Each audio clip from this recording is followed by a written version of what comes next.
Welcome back to the channel. We've had a fairly easy run. We left Melbourne, went past camps 1, 2 and 3. So we called into Lancefield, which was camp 4.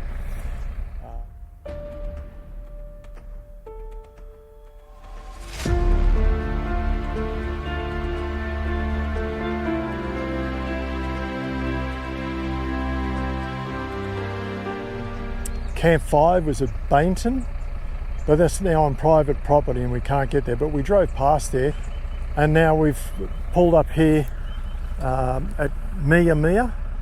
They pulled up here with the intentions of having a lay day to gather the troops back together, waiting for the wagons to pull up and try and dry out. It had been very, very wet and miserable. We've made this a 2-day stop as well, not because we're trying to mimic what they were doing. That's just how it worked out for us. We had a bit of housework to do, get things in order and sort a few things out. On the road on Burke and Wills Trail from Lancefield to Mia, you could see the areas where they would have been travelling. And one of the things that stood out to me was in one of the fields. Now this is roughly the same sort of weather that they would have been experiencing. You could see where someone had been bogged in a paddock. Now it was clear, there was no watercourses.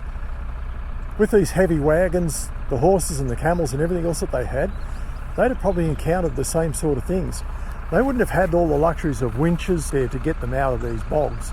So I thought that was very, very interesting to see that. I thought, chances are that was exactly what they would have been encountering, as well as there were a number of small water crossings, creek crossings in the paddocks. Anyway, they managed to get through to here.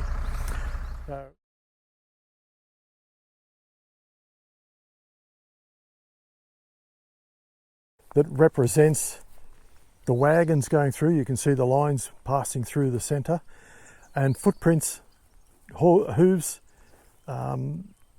from the horses and the men passing through this way. That's what it represents. But it's interesting, the little plaque down here reads, Day 2, the horses, the camels and 6 wagons went on together. Day 3, it came down in torrents. No tea, no fire, we slept in the wet. Day 6, we arrived at the Mia. Day 7, a day of rest. A great many visitors from Mackay and other places to look at the caravan. The landlord of the inn had a good day. Diary of Ludwig Becker, naturalist. The Victorian Expedition. That's an extract from his diary.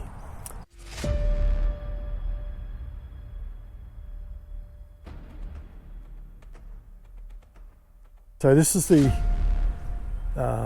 plaque here commemorating Burke and Wills Expedition, site of Camp 6, Mia, the 25th to 27th of August 1860. One of the things that we decided we'd do today, like I said before, was a little bit of housework. So I've been wanting to get a few things organised and operational, and one of them was to permanently fit the tyre inflation system's valve adapters on the truck. We didn't have them on there as a permanent fixture, so this morning I made them as a permanent fixture. So I'll run around there and I'll show you how the tyre inflation system works. We've had a few comments regarding the tyre inflation as to what pressures we could run, how to do it, and all that sort of business. So the one thing with these tyres, even though we drop the tyre pressures and that down, the tyres don't belly out very much.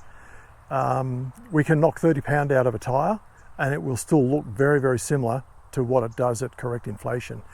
So I wanted to increase the tyre pressure marginally because most of the running that we're going to be doing is on the blacktop. So I will show you how we set up the tyre inflation system, and it's fairly simple. So we'll just get into that. Okay, this central tyre inflation system, the main control of it is just up here. I pointed this out once before in one of the early videos when we did a walk around. So this shows the tyre pressure as to what we set it at, and that's your adjusting valve. The rest of this here is all the winch controls. So in the little storage pods here, we have the Susie coils. Now, because I'm going to increase the tyre pressure, I'll just wind it up a little bit. I'm going to run about 95 pound. And that's pretty close to it. So the Susie coils here,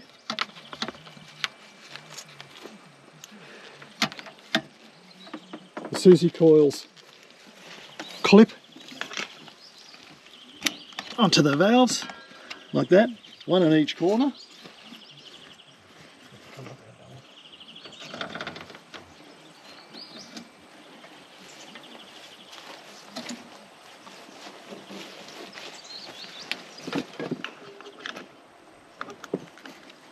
Okay.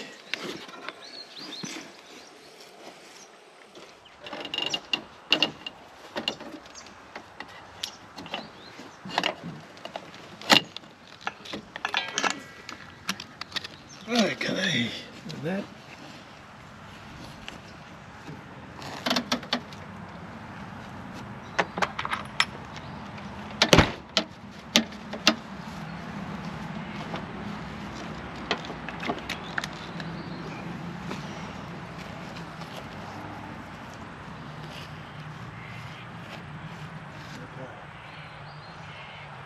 All right, so we've set those up.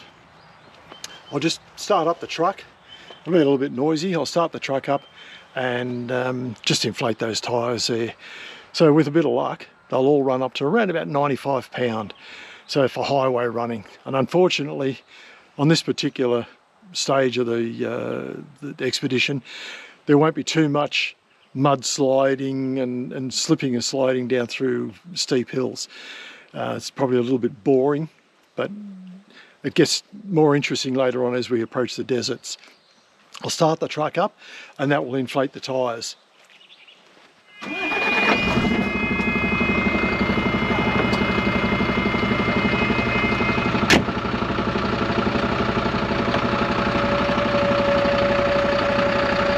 we can just give it a couple of minutes and then that there will just inflate all the tyres out there. Like I say, it's about 95 pound. So 95 pound will be a good highway pressure. Ordinarily, if it was a highway truck, you'd probably run closer to 100, 110, but we're not carrying that much weight.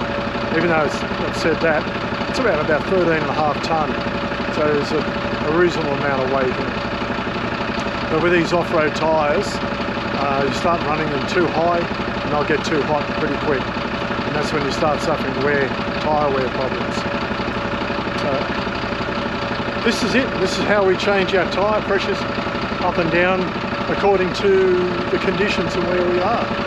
So I haven't been showing this before because it seems to be a bit like watching paint dry. It tends to be a little bit boring. So for those who want to know how we did it, that's how we do it.